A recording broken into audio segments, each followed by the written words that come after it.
أعوذ بالله من الشيطان الرجيم بسم الله الرحمن الرحيم إنما يخشى الله من عباده العلماء صدق الله العظيم چمن کا ذرہ ذرہ ہے یہاں اس بات پر شاہد چمن کا ذرہ ذرہ ہے یہاں اس بات پر شاہد مدارس کے سپوت اس ملک کے جاباز غازی ہیں سیاسی کھیل ہے ورنہ یہ دشمن بھی سمجھتا ہے سیاسی کھیل ہے ورنہ یہ دشمن بھی سمجھتا ہے اسلامی مدارس مرکز کردار سازی ہے اسٹیج پر جلوہ افروز اساتذہ کرام وحکم صاحبان اور عزیز ساتھیوں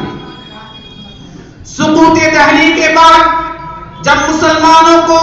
دین اسلام سے برداشتہ کرنے کے لیے مظالم کے پہاڑ توڑے جا رہے تھے مسلمانوں کو فکری ارتداد کی طرف لانے کی منصوبہ بند جد و جہد کی جا رہی تھی دینی علوم اور علماء کو مٹانے کے لیے وحشت و بربریت کی نئی نئی تدبیریں اپنائی جا رہی تھی مسلم عمرا اور معاذہ کی جائیدادیں ضبط کر کے انہیں نان شکینہ کا محتاج بنایا جا رہا تھا اسلامی شاعری اور اسلامی تہذیب و تمدن کی ہر ممکن کوشش کی جا رہی تھی قرآن و حدیث کے نسخوں کو نظر آتش کیا جا رہا تھا کتب فقہ کو برباد کرنے کے نت نئے طریقے اپنائے جا رہے تھے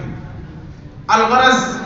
یوں معلوم ہو رہا تھا کہ جیسے یأتی علی الناس زمان اصحابر فیہم علی دینہ کالقابض علی الجمر کا منظر نگاہوں کے سامنے ہو اسی پر بس نہیں بلکہ ہندوستان سے اسلام کو ختم کر کے عیسائیت کا پرچم لہرانے اور مسلم بچوں کو عیسائیت کے رنگ میں رنگنے کے لیے لارڈ میکالے نے اپنا نظریہ ان الفاظ میں پیش کیا جیسا کہ روشن مستقبل صفحہ نمبر 171 پر ہے کہ ہمیں ایک ایسی جماعت بنانی چاہیے جو ہم میں اور ہماری کروڑوں رعایا کے درمیان میں مترجم ہو خون اور رنگ کے اعتبار سے تو ہندوستانی ہو مگر مذاق اور رائے الفاظ اور سمجھ کے اعتبار سے انگریز ہو الغرض مسلسل ان کی کوشش تھی ہمیں ناکام کرنے کی مسلسل ان کی کوشش تھی ہمیں ناکام کرنے کی بساط زندگی پر ہر طرح ناکام کرنے کی سامعین دی وقار ہندوستان ان کربناک حالات سے گزر رہا تھا کہ چند اہل اللہ دینی غیر توحیدیت کی مجسم ہستیاں عاشقان شریعت و سنت اٹھے سر جوڑ کر بیٹھے غور و فکر کیا خداوند قدوس سے الہا ازاری کی تو خالق نے ان کے دل و دماغ میں اسلامی علم کے قیام کی تدبیر ڈالی اور دارالعلوم دیوبند مدارس کا نقطۂ آغاز قرار پایا بس کیا تھا پورا ملک میں اسلامی مدارس کی تحریک چھڑ گئی بستی بستی قریہ قریہ ان مدارس کے جال پھیلائے جانے لگے آج ملک کا کوئی ایسا گوشہ نہیں ہے جہاں ان مدارس و مکاتب کے جال نہ پھیلے گلشن رحمانیہ کی نوشتہ بھولو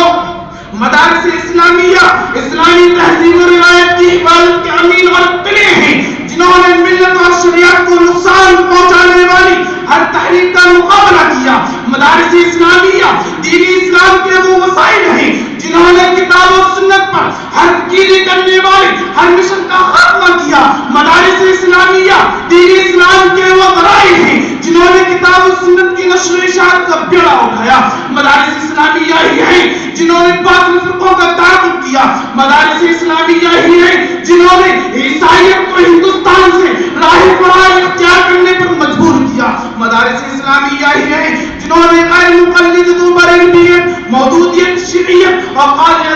قادریت کے جھٹکے چھڑائے مدارس اسلامیہ ہی ہیں جنہوں نے تصنیف و تعلیم کے ذریعے امت کے دامن کو بھرا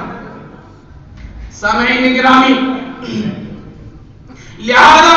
آج ایک بار پھر جبکہ یہ ملک دینی اسلامی اعتبار سے عجیب و غریب صورتحال سے دوچار ہے اسلام کی اصل شکل و صورت کو بگاڑ کر پیش کرنے کی نئی نئی تدبیریں کی جا رہی ہیں دین اسلام کو مقدس شیبوں کو بدنام کرنے کے لیے نہ جانے کیسے کیسے ہتھکنڈے استعمال کی جا رہے ہیں